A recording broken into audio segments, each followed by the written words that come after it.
Hi, I'm Venus O'Hara and welcome to another video. Oh my god, it's the 12th of December today. That means I'm halfway through Vlogmas and I didn't expect it to be so hard. It's so hard. Well, I was kind of planning to make some videos, several videos in one day, so I wouldn't have to kind of run home and make videos every day, but that hasn't happened yet. But anyway, today I wanted to talk about polyamory. Someone asked me about my opinion on polyamory, and I thought I would share some of my experiences. I already made a video about polyamory maybe last year or the year before, but I don't think my general opinion has changed since then. But today I wanted to speak about don't ask, don't tell polyamory. It's the only type of polyamory that I've kind of been involved with. So, just a little bit about me. I'm not really into polyamory as a relationship style personally. I would describe my relationship style as a naturally monogamous commitment phobe. And what does that mean? Well, if I'm with someone, I just tend to kind of only want to be with that person. So I would say naturally monogamous. However, if that person tried to demand monogamy from me, I don't think I would like it. I don't like it. I don't like being told what to do. I think that comes from my teenage years, kind of as a rebel. I think I just don't like this kind of where are you, who you with, when you back, or any type of control, really.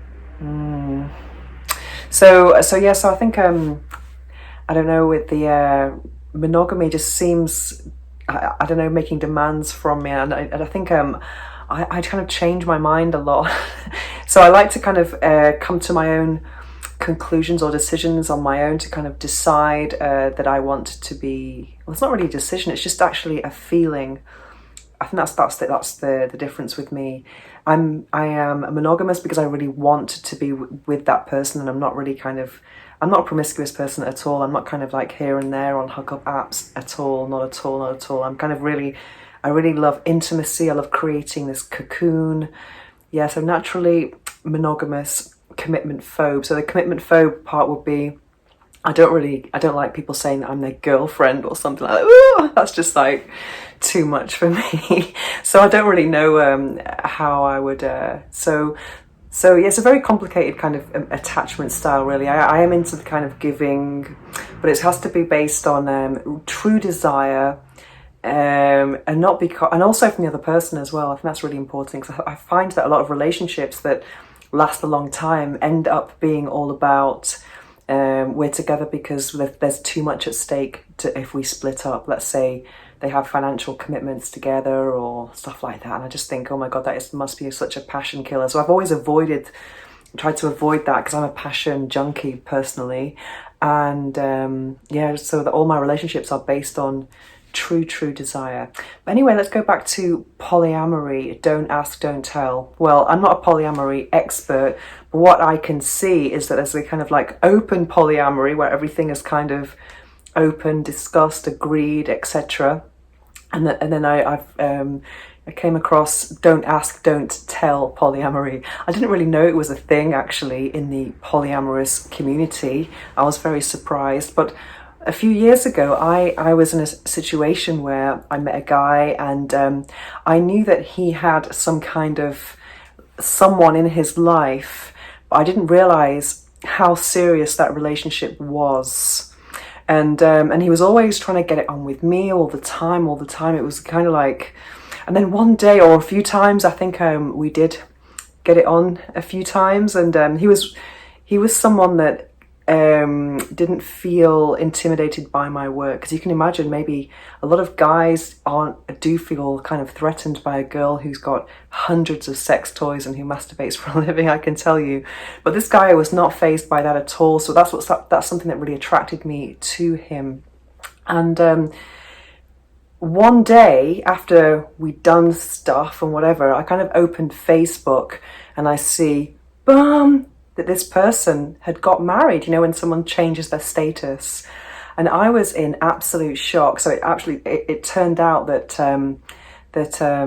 his wife, it wasn't just a casual relationship, it was actually a marriage. But he told me that he had an arrangement with her, that he was allowed to get it on with other people, and it was a kind of don't ask, don't tell arrangement. So, and that made me feel, well, I thought it was okay for him, you know, he can do what he wants, having his cake and eating it, but I felt that I wasn't really making an informed decision, getting involved in all of this, and also the don't ask, don't tell just made me feel like I was a mistress, you know, even though he has the kind of the green light or the hall pass, whatever you call it, to kind of do stuff on the side. You still, with someone who's in a relationship like that, you can't really call them at the weekend for a coffee, because they're usually the weekend is the time for the main partner. So I just felt like I was, yeah, it didn't feel good at all. It didn't feel open and honest, or that I was making an informed decision. And over time, when I found out all of this, I was kind of hooked, and he was kind of really hooked as well. So, and I'm a kind of passion junkie, so it was really hard to kind of say, hey, my head is saying this is so not right, but my heart and my body was like, yes, let's go, like the Christina Aguilera song. So yeah, that was a very hard situation for me, but I had to be very strong and make distance with that person.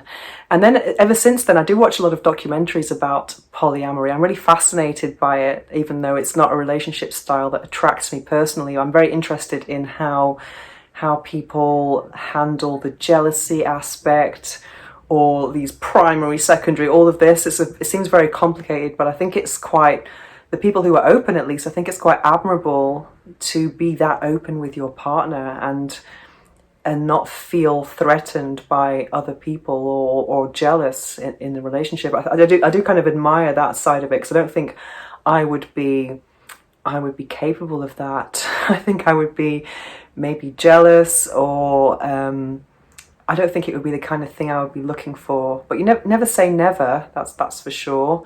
But for me in general, someone telling me that they've just been with someone else and it was great, I'll be like, oh, what am I doing here then?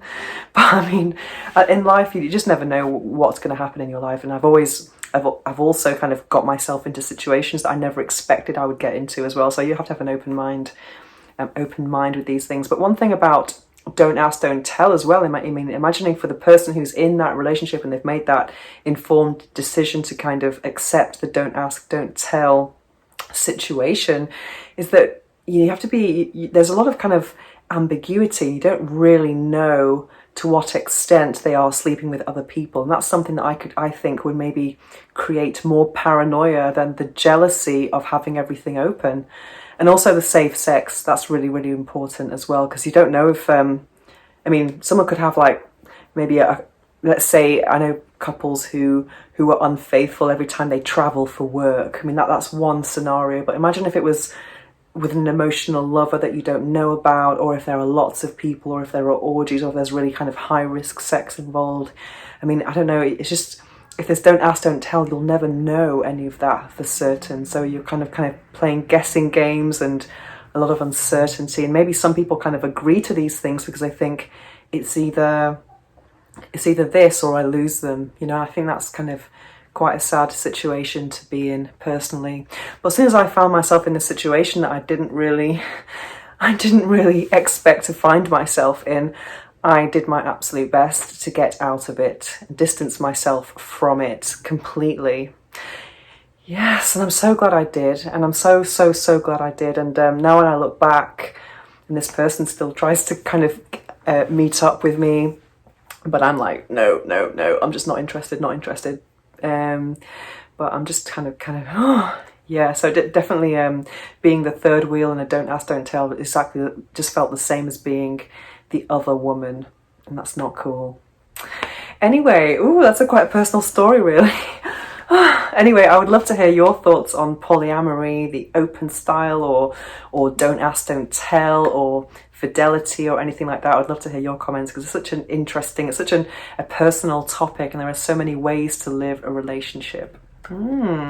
Anyway, if you have any questions or any suggestions for new videos, please don't hesitate to write to me at venus@venusohara.org, or on Instagram @venusohara. And that's it for today, and see you tomorrow. Mwah.